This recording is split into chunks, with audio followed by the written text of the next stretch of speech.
1861 মে মাসের 7 রত্নাগর্ভা মা সারদা পেলেন প্রসাদ। উদিল অন্য রবিকাল বৈশাখীর রাতে, পিতা দেবেন্দ্র মহারত্ন পেলেন হাতে।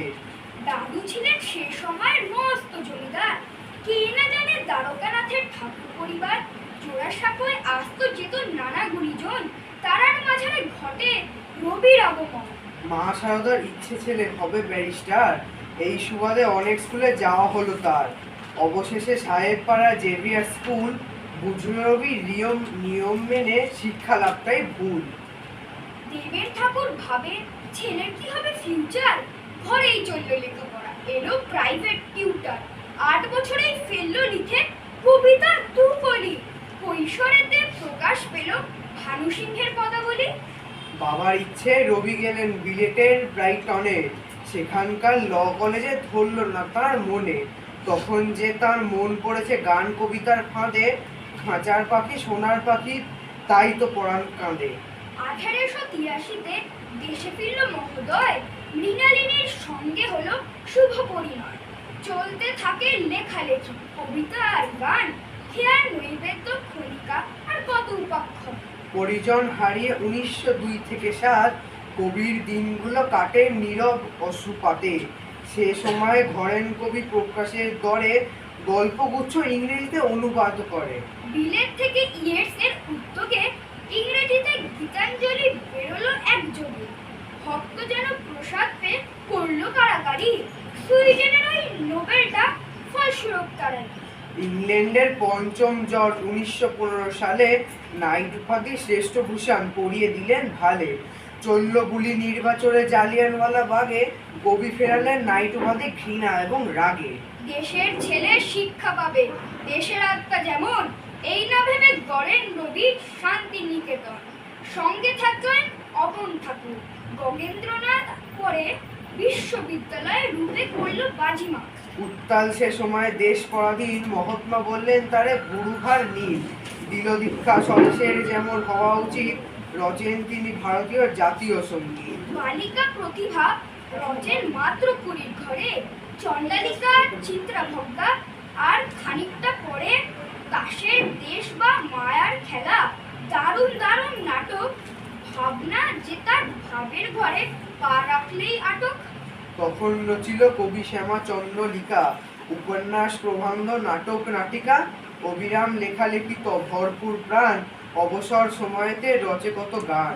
হঠাৎ ঘোর দারিদ্র নামে বিশ্বভারতীতে মুহূর্তকাল ভাবে অনু, আর যা সর্বস্ব দিতে নোবেলের সব অর্থ গীতাঞ্জলির টাকা। সাধের আশ্রমটি গেল অবশেষে রাখা। সাগর পেরিয়ে আসে বহু নিমন্ত্রণ, আমেরিকা মেক্সিকো কত না ভ্রমণ, ব্রিটেন জার্মানি কিংবা ইটালি ডেনমার্ক, বিশ্বজুড়ে বিশ্বকবি খায় ঘুরপাক। তখনই মিলিত হন আইনস্টাইনের সাথে, পদার্থবিদ্যা নিয়ে আলোচনায় মাতে এছাড়া পাউন্ড রবার্ট ব্রিজেস কিংবা টমাস মুর। বিশ্বকবির টানে এলেন সংখ্যায় প্রচুর। বিদেশে তো বটেই, দেশেও কদর হলো খুবই, 4 অধ্যায় ঘরে বাইরে কিংবা নৌকা বুবি। এখনকার যে ভারতবর্ষ স্বাধীনতার বোধ, লেখনীতে জাগ্রত বন্ধুবঞ্চার বোধ। গদ্যবদ্ধ প্রবন্ধতেই আটকে থাকেননি, ঠুমরি গজল বাউল গানও বাকি রাখেননি। পশ্চিমী রাগ রাগিনীতে ভালোবাসা, 2500 গান রচনার লিখিষ্ঠানি ভাষা। সাহেব সুবর যে সে সময়ের ছবি আঁকা আঁকি, সর্বত্রই পড়ল ধারা, রইল কি আর বাকি। ইউরোপ কালার ছবির কত প্রদর্শনী হলো, এক জীবনে এত কিছু পূর্ণ আনা হলো। গুরুদেব কি এমনি বলে, তিনি সবার গুরু, শান্তিনিকেতনেই তার শিক্ষাতার শুরু।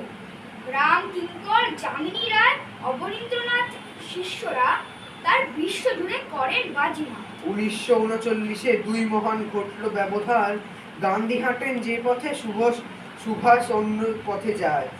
যখন উপায় নিয়ে 2 মহান চরম যুধান, কবি এসে বিতর্ক বিবাদ করলেন সমাধান। নিজের ঘরে বসে পেলে শ্রেষ্ঠের সম্মান, সেরা বিশ্ববিদ্যালয় তারে করিল প্রদান। দিল্লির উপাধিতে অক্সফোর্ড করিল ভূষিত, তামাম মানুষ কাব্যিক পড়ে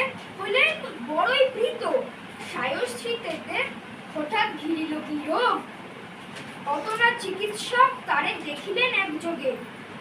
41 আনা হলো জোড়াসাঁকোয় ঠায়, ডাক্তারদের মধ্যমণি এলেন বিধান রায়। জোড়াসাঁকোর ছোট ঘরে তখন তিনি একা, বিশ্বজোড়া ভুবন যাহার তারে কি যায় রাখা। সৃষ্টিমগন আত্মা রেখে শরীর গেল চলে, সত্যি আগস্ট 41 সেদিন কেউ না ভোলে। পাঁজের ভেঙে যায় মানুষের, শুলো শুকায় যায়, দেশ বিদেশের মানুষ কাঁদে, হায় হায় হায়। লক্ষ লক্ষ মানুষ ছোটে কবির পিছু পিছু, কবি ভাবেন দিলাম যত পেলাম তো কিছু। যাওয়ার বেলায় লিখে গেছেন পরশমণির গান, জ্বলেছে শরীর দেখিস শুধু আগুন ছুঁলো প্রাণ। নিশিদিন আলোক শিখা জ্বলুক রবির গানে, আগুনের পরশ কবি ছোঁয়া প্রাণে প্রাণে। শত শত বর্ষ পরে এদেশে নিশ্চিত রবে, প্রতিদিন প্রতি মুহূর্ত তোমার কথা কবে। তোমার সাথে জ্যোৎস্না রাতে সবাই যাবে বনে, কাটবে আধার দীপ্ত দিবস রবির কিরণে।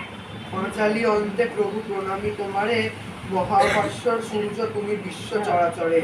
সত্যি জীবন বুঝেছে তুমি জীবনের পাঠশালে, যত টিকা দাও সব তব মোদের কপালে। নমস্কার।